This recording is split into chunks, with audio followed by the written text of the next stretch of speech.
Halo guys, halo teman-teman mahasiswa, kembali lagi di channel YouTube kesayangan kalian semua, Ilmuwan Muda. Channel yang inspiratif dan tentunya edukatif. Pada video kali ini kita akan membahas seputar kerangka pemikiran. Agar dapat menjawab tentang apa itu kerangka pemikiran dan bagaimana cara menentukan kerangka pemikiran. Kemudian selalu saya ingatkan buat kalian yang belum subscribe channel Ilmuwan Muda, buruan deh untuk segera subscribe dan tekan tanda loncengnya agar kalian tidak ketinggalan video-video menarik seputar mahasiswa, seputar skripsi dari kami. Oke, langsung saja saksikan yang satu ini, cekidot.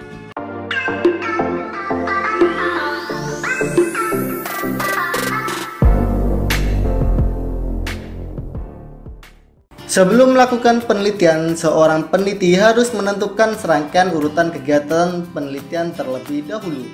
Urutan tersebut bisa dimulai dari menentukan permasalahan yang akan dibahas, kemudian mencari solusi, dan selanjutnya mengumpulkan variabel data dan lain-lainnya. Kegiatan tersebut disebut dengan kerangka pemikiran atau kerangka berpikir. Selanjutnya terkait pengertian kerangka pemikiran. Ada banyak ya pengertian kerangka pemikiran itu. Yang pertama yakni menurut para ahli. Di sini ada menurut Widayat dan Amiruwo tahun 2002. Kerangka pemikiran merupakan model konseptual tentang hubungan antara teori dengan berbagai faktor yang diidentifikasi sebagai masalah yang penting. Kerangka berpikir berguna membangun suatu hipotesis sehingga dapat disebut sebagai dasar penyusunan hipotesis. Selanjutnya, menurut Purnomo DKK tahun 1998, kerangka pemikiran menjelaskan gejala yang menjadi objek permasalahan yang dibahas serta disusun berdasarkan tinjauan pustaka dan hasil penelitian yang relevan. Kerangka pemikiran merupakan argumentasi peneliti dalam merumuskan suatu hipotesis. Masih seputar pengertian kerangka pemikiran. Secara umum, kerangka pemikiran adalah garis besar alur logika berjalannya penelitian yang dapat digambarkan menggunakan suatu diagram yang di dalamnya menjelaskan mengenai keterkaitan antar variabel. Penamaan kerangka pemikiran biasa bervariasi seperti kerangka konsep, kerangka teoritis atau model teoritis. Selain itu, penyajiannya dalam bentuk diagram kerangka pemikiran pun juga dapat bervariasi. Kerangka pemikiran ini dapat memudahkan peneliti dalam merumuskan suatu hipotesis penelitiannya. Kemudian terkait tahap kerangka pemikiran. Tahapan yang dapat dilalui dalam menyusun kerangka pemikiran yaitu sebagai berikut.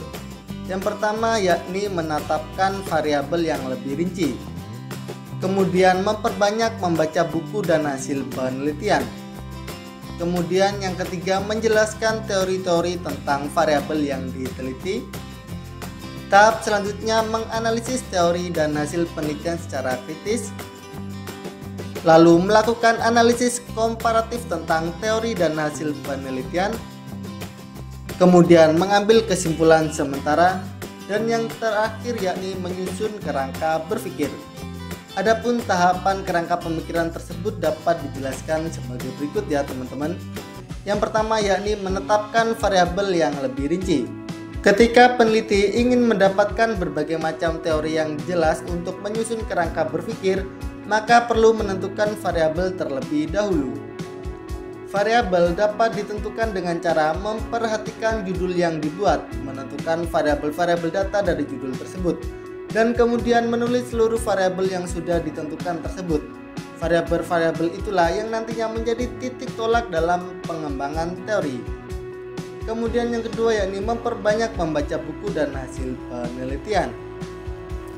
Banyak membaca adalah langkah umum yang dilakukan dalam mempelajari sesuatu. Begitu juga pada penelitian. Seorang peneliti perlu membekali dirinya dengan berbagai pengetahuan yang relevan dengan penelitian yang akan dilakukan. Seorang peneliti dapat membaca buku teks, jurnal, hasil-hasil penelitian seperti skripsi, tesis, dan disertasi untuk dapat mendapatkan pengetahuan tentang penelitian yang akan dilakukan. Kemudian langkah yang ketiga adalah menjelaskan teori-teori tentang variabel yang diteliti. Berdasarkan pengetahuan yang telah didapatkan dari membaca banyak bacaan tersebut, selanjutnya dapat dipilih teori-teori yang berkaitan dengan variabel yang diteliti. Keterkaitan antar variabel juga perlu dijelaskan. Penjelasan mengenai variabel tersebut dapat dilakukan secara deduktif. Adapun tahapan berpikir deduktif meliputi tahapan penilaian konsep, tahapan pertimbangan, dan tahapan penyimpulan. Kemudian langkah yang keempat adalah menganalisis teori dan hasil penelitian secara kritis. Analisis teori dan hasil penelitian ini dilakukan untuk bisa memberikan argumen teoritis sebagai upaya untuk memperoleh jawaban atas rumusan masalah. Argumen teoritis nantinya dapat digunakan sebagai petunjuk arah bagi pelaksanaan penelitian. Argumen teoritis ini adalah jawaban sementara dari rumusan masalah, sehingga produk akhir dari kerangka pemikiran adalah sebuah jawaban sementara dari suatu hipotesis. Kemudian langkah yang kelima adalah melakukan analisis komparatif tentang teori dan hasil penelitian. Pada tahapan ini dilakukan komparasi antara teori yang satu dengan teori yang lainnya. Dari hal tersebut kemudian peneliti dapat menggabungkan teori yang satu dengan teori yang lainnya. Selain itu, apabila hasil analisis komparatif ini terlalu luas, peneliti dapat mereduksi sehingga lebih sesuai dengan penelitian yang akan dilakukan. Setelah dilakukan analisis teori dan komparasi, tahapan selanjutnya yang keenam adalah menarik kesimpulan sementara. Perpaduan beberapa kesimpulan sementara antar variabel tersebut dapat menghasilkan beberapa kerangka pemikiran yang selanjutnya dapat digunakan untuk merumuskan hipotesis. Tahap terakhir adalah menyusun kerangka pemikiran yang dapat disajikan menggunakan skema. Kerangka berpikir bisa berupa kerangka asosiatif dan komparatif. Selanjutnya yakni jenis kerangka pemikiran.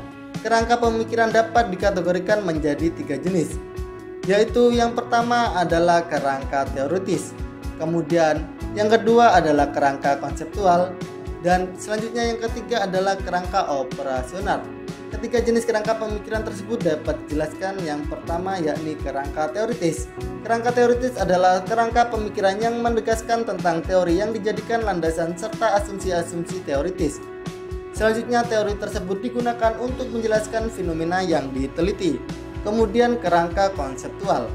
Kerangka konseptual adalah uraian kerangka pemikiran yang menjelaskan konsep-konsep apa saja yang terdapat di dalam asumsi teoritis. Konsep-konsep tersebut akan digunakan untuk mengistilahkan unsur-unsur yang terdapat di dalam fenomena yang akan diteliti dan mengetahui hubungan di antara konsep-konsep tersebut. Kemudian yang ketiga adalah kerangka operasional. Kerangka operasional adalah uraian yang menjelaskan tentang variabel-variabel yang diturunkan dari konsep-konsep terpilih dan mengetahui hubungan di antara variabel-variabel tersebut. Selain itu juga menjelaskan hal-hal apa saja yang akan dijadikan indikator untuk mengukur variabel-variabel yang bersangkutan. Kemudian terkait cara membuat kerangka pemikiran. Cara membuat kerangka pemikiran dapat dilakukan dengan cara sebagai berikut.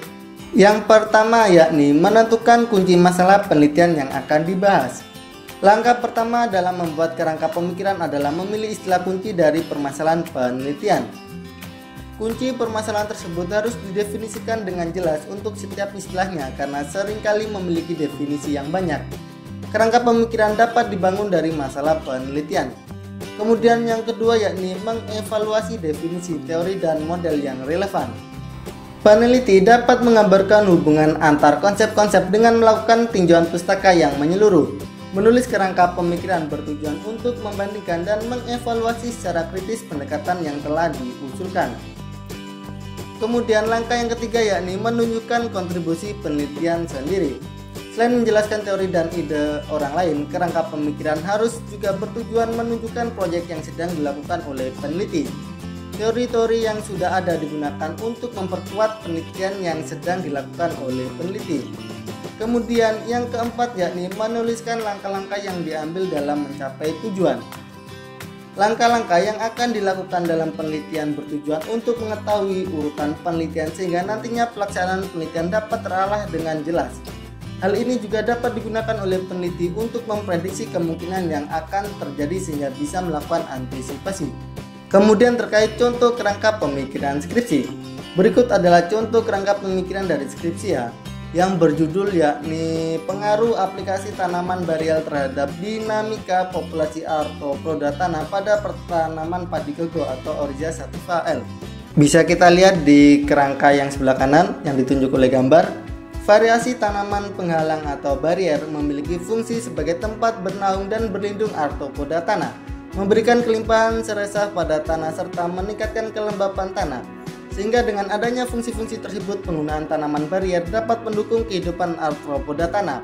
Kehidupan arthropoda tanah juga didukung oleh faktor klimatik dan edafik yang ada pada lingkungannya. Pengaruh tanaman barier terhadap dinamika populasi arthropoda tanah dapat diamati dengan mengetahui jenis-jenis arthropoda tanah apa yang ada. Kemudian arthropoda tanah yang ditemukan dianalisis apakah mengalami dinamika populasi atau tidak, sehingga dapat diketahui pengaruh aplikasi tanaman barier terhadap dinamika arthropoda tanah. Melimpahnya arthropoda pada tanah akan memberikan dampak terhadap peningkatan kesuburan tanah. Meningkatnya kesuburan tanah tentunya akan menunjang kehidupan dari tanaman padi gogo. Selain itu, kehidupan tanaman padi gogo juga didukung oleh faktor jenis pupuk, penyiraman, dan penyiangan. Nah, bagaimana teman-teman sobat ilmuwan muda? Itu tadi adalah penjelasan seputar kerangka pemikiran. Apakah sudah cukup jelas dan sudah nggak bingung soal kerangka pemikiran kan? Apabila menurut kalian video ini bermanfaat, silahkan like, komen, dan share video ini ke teman-teman kalian semuanya. Oke, cukup sekian dari Ayem. Salam dari kami, salam ilmuwan muda. Bye-bye. Cara membuat kerangka pemikiran dapat dilakukan dengan cara sebagai berikut. Yang pertama yakni menentukan kunci penelitian.